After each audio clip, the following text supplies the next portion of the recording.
Hi friends, Maran வீரா சீரியல்லேருந்து சூப்பரான promo வந்திருக்கு. நம்ம அதை பற்றி தான் அந்த வீடியோக்குள்ளே பார்க்க போகிறோம். வாங்க நம்ம வீடியோக்குள்ளே போகலாம். விஜய் வெளியே எங்கேயோ போகிற மாதிரிக்கு இருக்குது. அப்போ உடனே அவங்க வள்ளி பார்க்குறாங்க. விஜய் பார்த்தோன்னா தூங்க போகிறோன்னு சொல்லிட்டு இருந்தா, ஆனால் அவள் எங்கே போகிறா அப்படின்னு சொல்லிக்கிட்டு அவங்க சந்தேகப்படவும், இங்கே பார்த்தோம்னா விஜய் ஒருத்தருக்கு ரூபா கொடுக்கறதுக்காக போகிறாங்க, ஊரை விட்டு போக சொல்கிறதுக்காக. அப்போ பார்த்தோம்னா கரெக்டாக வீரா பார்த்துருந்தாங்க. வீரா உடனே இந்த ஆளை பார்த்ததுமே, இவர் தானே இந்த வீடியோவில் இருந்தார், ஆனால் ஏதோ ஒரு லேடி அவர்கிட்ட பணம் கொடுக்குற மாதிரிக்கு இருக்குது, ஆனால் முகம் தெரியல அப்படின்னு சொல்லி குழப்பத்தோடு இருக்கவும், இன்னொரு பக்கம் பார்த்தோம்னா மாறன் பார்த்துருந்தாங்க விஜயோட முகத்தை. அப்போ விஜய் எதுக்காக இந்த ஆளுக்கு ரூபா கொடுத்துட்டு இருக்கிறா, ஒன்றும் புரிய மாட்டுக்கு அப்படின்னு சொல்லிட்டு மாறனும் குழப்பத்தோடு இருக்கும்போது அடுத்து விஜய் வீட்டுக்கு வந்துருந்தாங்க. அப்போ வள்ளி கேட்குறாங்க, என்ன விஜய் தூங்க போகிறோன்னு சொல்லிட்டு இருந்தேன், நீ எங்கே போயிட்டு வர அப்படின்னு சொல்லி கேட்கவும், ஐயோ இவங்க நம்மளை பார்த்துட்டாங்க போல அப்படின்னு சொல்லிட்டு, நான் வேற எங்கே போக போகிற வள்ளி சித்தி, என்னுடைய கவலை திக்கிறதுக்கு நான் கோயிலுக்கு தான் போயிட்டு வரேன் அப்படின்னு போய் சொல்லவும், அப்படி அம்மா அப்படின்னு சொல்லி கேட்டுருந்தாங்க. அடுத்தவங்க பார்த்தோம்னா வீரா ரொம்பவே குழப்பத்தோடு இருந்துட்டு இருக்கிறாங்க. என்ன நடக்குதுன்னு ஒன்றுமே புரிய மாட்டேங்குது.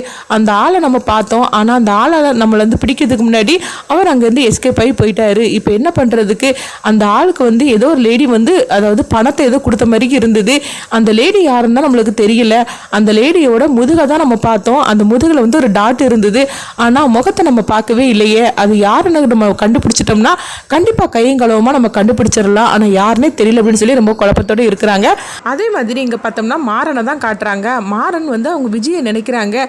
விஜய்க்கு மட்டும் எப்படி இவ்வளோ பணம் கிடைச்சது, அது மட்டும் இல்லாமல் எதுக்காக விஜய் இவ்வளோ பணத்தை அவர்கிட்ட கொண்டு கொடுத்தான்னு தெரியலையே, ஒரே குழப்பமாக இருக்குது. ஆனால் அந்த விஜய் சும்மா சாதாரணப்பட்டவ கிடையாது. அவள் ஏதோ சதிகாரியாக தெரியுது. ஏதோ அந்த வீட்டில் பெரிய ஒரு பிரச்சனையை ஏற்படுத்துறதுக்காக தான் அவள் திட்டம் போட்டு இந்த வீட்டுக்கு வந்திருக்கிறா. ஆனால் அது தெரியாமல் இவளை நம்ம வெகுளி பொண்ணுன்னு நினச்சிக்கிட்டு நம்ம எவ்வளோ பாவம் பார்த்து இவளை நம்ம இங்கே அழைச்சிட்டு வந்தோம். இவளுக்கு எப்படி இவ்வளோ பணம் கெட்டுக்கட்டாக கொடுத்துருக்குறாள். இவள் அங்கே சாப்பாட்டுக்கே வழி இல்லைன்னு சொல்லிட்டு இருந்தா, காப்பி கூட நம்மளுக்கு கொடுக்கறதுக்கு எவ்வளோ கஷ்டப்பட்டா. ஆனால் அவளுக்கு எப்படி இவ்வளோ பணம் கிடச்சிருக்குது, இவ என்ன பண்ணுறான்னு ஒன்றும் புரிய மாட்டேங்குது அப்படின்னு சொல்லிக்கிட்டு மாறன் ரொம்பவே குழப்பத்தோடு இருக்கிறாங்க. அடுத்து பார்த்தோம்னா வீரா ஆட்டோ ஓட்டிகிட்டே வராங்க. எதுக்கு தான் நம்மளுக்கு மட்டும் இப்படி அடுத்தடுத்து பிரச்சனை வருதோ தெரியல அப்படின்னு சொல்லி இங்கே பேசிகிட்டு இருக்கும்போதே அங்கே பார்த்தோம்னா வள்ளியை தான் காட்டுறாங்க. அப்போ பிருந்தா மட்டும் அங்கே இருக்கவும், உடனே இங்கே பார்த்தோம்னா அதாவது விஜய் அழுதுகிட்டே இருக்கிறாங்க. என்னுடைய கை ரொம்ப வலிக்குது வள்ளி சித்தி அப்படிங்கும்போது, இதுக்கெல்லாம் காரணம் அந்த பிருந்தா தானே. நான் என்ன தப்பு பண்ணினேன், தப்பு பண்ணவங்க சந்தோஷமாக இருந்துட்டு இருக்கிறா, ஆனால் தப்பே பண்ணாத நான் மட்டும் இந்த மாதிரிக்கு வேதனையை அனுபவிச்சுட்டு இருக்கேன் அப்படின்னு சொல்லிக்கிட்டு விஜய் ரொம்பவே வள்ளியை போட்டு ஏற்றி விட்டுட்டே இருக்கிறாங்க. இதனால வள்ளியோட முழு கோவமும் பிருந்தா பக்கம் திரும்புது. அப்போ பிருந்தா இருக்கிற ரூமுக்கு வராங்க. அங்கே வந்ததுமே வள்ளி கத்த ஆரம்பிச்சிருந்தாங்க. உடனே பிருந்தா பயப்பட ஆரம்பிச்சிருந்தாங்க. ஏன்னா கூட வீராவும் இல்லை, கண்மணி எங்கே போனாங்கன்னு தெரியல. பிருந்தா பயப்பட ஆரம்பிச்சிருந்தாங்க. எதுக்கு வள்ளியம்மா என்னை இப்படி போட்டு திட்டுறீங்க அப்படிங்கும்போது, ஆமாண்டி எல்லா பிரச்சனைக்கும் நீ தான் காரணம், அப்புறம் உன்னை திட்டாமல் கொஞ்சமாக செஞ்சுட்டு இருப்பாங்க, நீ எதுக்காக அந்த வீட்டில் இருக்கிற, ஒழுங்கு மரியாதை இந்த வீட்டை விட்டு போ, உங்கள் அம்மா தான் உன்னை கூப்பிட்டாங்களா, உங்கள் அம்மா கூட நீ போயிருக்க வேண்டியதானே, நீ இந்த வீட்டில் இருக்கிற வரைக்கும் இந்த பிரச்சனை ஓயவே ஓயாது, அதனால ஒழுங்கு மரியாதை இங்கேருந்து போயிரு அப்படின்னு சொல்லவும், உடனே விஜய்க்கும் சொல்லிட்டு இருக்கிறாங்க. ஆமாம் பிருந்தா, நீ இந்த தாலியை கழட்டி கொடுத்துட்டு உனக்குன்னு வேற ஒரு வாழ்க்கையை நீ அமைச்சுக்கோ, நான் சொல்கிறது கேளு, என்ன இருந்தாலும் சரி தான், கார்த்தி மச்சா தான் என்னுடைய கணவராக்கும், அவர் என்ன இருந்தாலும் எனக்கு தான் முதல் தாலி கட்டி இருக்கிறாரு, அவரை நான் யாருக்காகவும் உனக்காகவும் நான் விட்டு கொடுக்கவே மாட்டேன், அதனால நீ பேசாமல் உன் வழியை பார்த்துட்டு இங்கேருந்து கிளம்பி போ அப்படின்னு சொல்லிட்டு பிருந்தாட்ட சொல்லிட்டு இருக்கும்போது, இவர்கிட்ட என்ன சொல்லிட்டு இருந்தா இவ கேட்கலாம் மாட்டா, இவளை நான் என்ன பண்ணுறேன் பாரு அப்படின்னு சொல்லிட்டு பார்த்தோம்னா, வள்ளி அவங்களுடைய ட்ரெஸ்ஸை எல்லாமே ஒரு பெட்டியில் வச்சுருக்குறாங்க.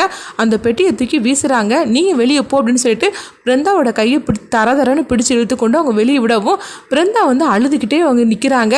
என்ன பார்த்துக்கிட்டு இருக்கிற, ஒழுங்கு மரியாதை அவங்க வீட்டுக்கு போ அப்படின்னு சொல்லிட்டு வள்ளி கோவத்தோடு அங்கேருந்து வீட்டுக்குள்ளே போயிருந்தாங்க. வா விஜய் அப்படின்னு சொல்லிட்டு விஜய் அழைச்சிட்டு போகவும், பிருந்தாவுக்கு என்ன பண்ணுறதுன்னு தெரியல. ஏன்னா வீராவும் இல்லையே, இப்போ நம்ம என்ன பண்ணுறதுக்கு தெரியலன்னு சொல்லிட்டு பிருந்தா வாசலில் உட்காந்து அழுதுகிட்டு இருக்கும்போது இங்கே பார்த்தோம்னா வீராவை தான் காட்டுறாங்க. வீரா ரொம்பவே குழப்பத்தோடு இருக்கிறாங்க. இப்போ நான் என்ன முடிவெடுக்குன்னே தெரியல அப்படின்னு சொல்லிட்டு இருக்கும்போதே பார்த்தோம்னா சோகத்தோடு அவங்க உட்கார்ந்து இருக்கிறாங்க ஆட்டோவில். அப்போ யாரும் அவங்கள தட்டி எழுப்புற மாதிரிக்கு தெரியுது. யார் நம்மளை எழுப்புறாங்க அப்படின்னு சொல்லி பார்க்கவும் பாண்டி தான் நின்றுட்டு இருக்கிறாங்க. பாண்டியை பார்த்ததுமே அண்ணா அப்படின்னு சொல்லிக்கிட்டு வீரா அவங்க பாண்டியை பார்த்து கண்காலைங்க அழுதுகிட்டு இருக்கிறாங்க. அண்ணா, நம்ம குடும்பத்துக்கு எவ்வளோ பிரச்சனை தெரியுமா, நீ எங்கள் கூட இருந்திருந்தேன்னா இந்த பிரச்சனைலாம் வந்திருக்கவே செய்யாது, இப்போ இந்த பிரச்சனை எப்படி வெளிவரன்னு தெரியல அப்படின்னு சொல்லிட்டு ரொம்பவே வந்து அழுதுகிட்டு இருக்கிறாங்க பாண்டியோட கையை பிடிச்சிக்கிட்டு. அப்போ பாண்டி வந்து வீரா வா நம்ம ஆட்டோவில் போகலாம் அப்படிங்கிறாங்க. என்னன்னா சொல்கிற அப்படிங்கும்போது வா நீ ஆட்டோவில் ஏறு நானே ஓட்டுறேன் அப்படின்னு சொல்லிட்டு பாண்டி வந்து ஆட்டோ ஓட்டுற மாதிரிக்கும் பக்கத்தில் வந்து வீரா உட்காந்துட்டு இருக்கிறாங்க. அப்போ பாண்டி சொல்கிறாங்க இங்கே பாரு வீரா எதுக்குமே கவலைப்படக்கூடாது, எந்த பிரச்சனையாக இருந்தாலும் சரி தான் நம்ம அதை தாண்டி நம்ம வெளியே வந்து தீரணும், அதனால பிரச்சனையை பற்றி கலங்கக்கூடாதுன்னு நான் உனக்கு சொல்லியிருக்கிறோம்ல, அப்புறமா எதுக்காக நீ அதை பற்றி நினச்சிட்டு இருக்கிற, அந்த பிரச்சனையிலேருந்து எப்படி வெளியே வரணும்னு யோசனை பண்ணு, அதுதானே உங்கள் 3 பேருக்கு நான் சொல்லி கொடுத்துருக்குறேன் அப்படிங்கும்போது உடனே வீரா சொல்கிறாங்க ஆமாண்ணா நீ எனக்கு அப்படி தானே எங்களுக்கு சொல்லி கொடுத்துருக்குற அப்படின்னு சொல்லிட்டு இருக்கும்போதே பாண்டி வந்து திடீர்னு மறைஞ்ச மாதிரிக்கு இருக்கிறாங்க. இதை பார்த்துட்டு வீராக்கு வந்து ஒரு புது தைரியம் கிடைச்சிருது. அந்த தைரியத்தோடய அவங்க வீட்டுக்கு வராங்க. இங்கே வந்து பார்க்குறாங்க பிருந்தா வெளியே உட்காந்துருக்கவும், என்ன பிருந்தா நீ வெளியே உட்காந்துருக்க அப்படின்னு சொல்லும் போது பார்த்தோம்னா வெளியே வந்து அவங்க ட்ரெஸ் எல்லாம் வந்து அந்த பெட்டியில் இருக்குது.